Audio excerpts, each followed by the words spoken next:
So I am Deborah Green. I'm First Nations Cree from Kawacatoose First Nation in Saskatchewan. I've lived in Alberta, though, for 20 plus years, so Calgary is really my home.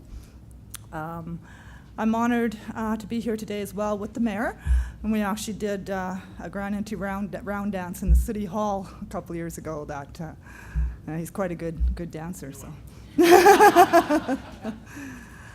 So I was asked to cover a few topics today in 10 minutes. So what my role is at Shell and what I do to contribute to diversity programs in the workplace, specifically for Aboriginal people.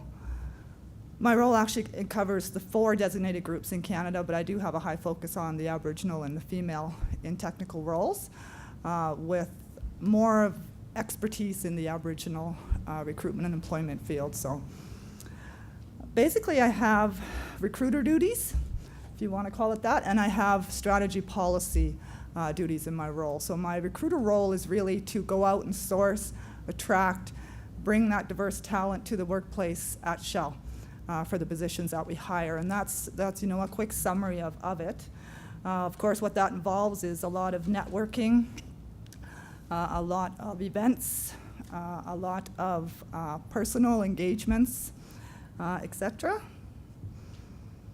One of the most effective tools that I use in the Aboriginal recruitment is what we call the moccasin Telegraph, and I'm sure some people might be familiar with that. It's equivalent, I guess, to employee referrals or good candidate referrals. The other part of my role is strategy and policy. So what I do is I assist Shell Canada with policies that are relevant to Aboriginal recruitment and retention.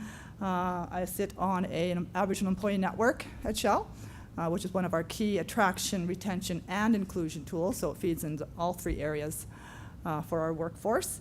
Because I too believe that inclusion comes before diversity in the workplace. You have to be prepared, you have to be ready to have an inclusive work environment to retain that staff. One of the great things at Shell, and I've been Shell now, let's see, almost 7 years this summer directly, so I've been there a while, is that Shell really supports diversity in the workplace. And so they don't really talk the talk and not walk the walk. They really walk the walk. So, and I mean, that's why they're able to retain myself in the company for so long as well. We have support from our midline managers to our senior VPs to our CEO of the company. You are really allowed to be who you are in the workplace, and so that supports diversity and being different and whatever your working styles is, etc.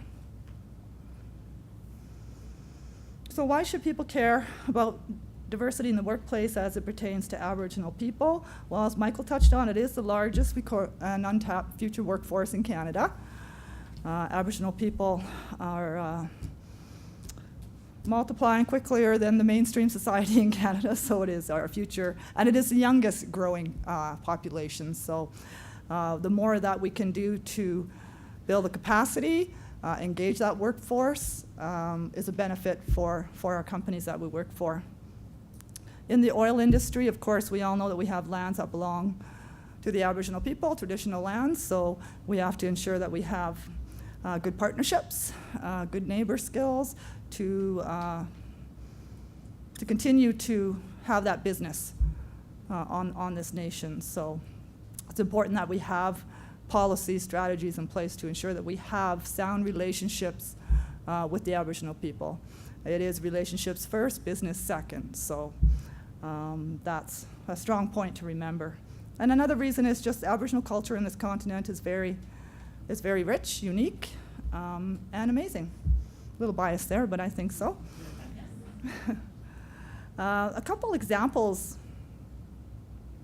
that I can use how a company might get it or a business might get it, and I'll use my organization again, is that it's not just vacancy hiring. So we pursue what we call talent hiring. So if we have a diverse candidate that we feel was a good fit for our organization, our company, we'll see what we can do for roles where we might be able to bring them in and develop them in their career path.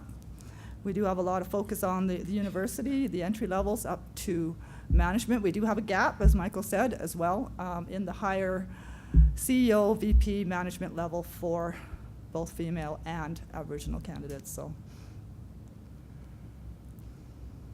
Some key takeaways, ideas, is educate yourself.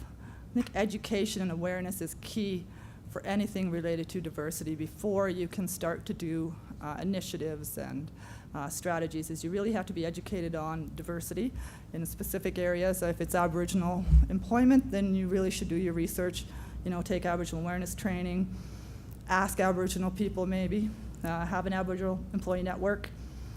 You should have some flexibility in your processes and your policies. It speaks to, again, not everybody is the same, and you shouldn't treat everybody the same, but you have to have some flexibility to be successful. I think you should have aspirations. I don't like the word targets, but you should have some aspirations in your company for how you want to look as far as workforce representation a year down the road, 5 years down the road, whatever that might be, so that your organization has something to work towards. And you really have to think outside the box. Diversity is, we know, not black and white, so you really have to think outside the box, be creative, be open to ideas, be innovative in your thoughts. So I'm just going to give a closing story here, since everybody's telling stories, and we know Aboriginal people are true storytellers, so I'm going to tell you one of mine.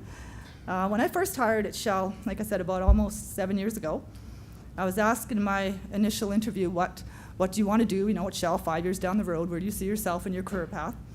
And I said, well, I'd really like to have a role in diversity recruitment, like in the recruitment team.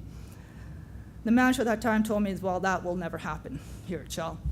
So, 8 years later, it not only happened, and I not only exist in the recruitment team as a diversity recruiter, we have another one that we hired a year ago. So it makes me think of a quote that I heard in a movie, Pursuit of Happiness, with Will Smith, when he tells his son that to not let anybody ever tell you that you can't do something.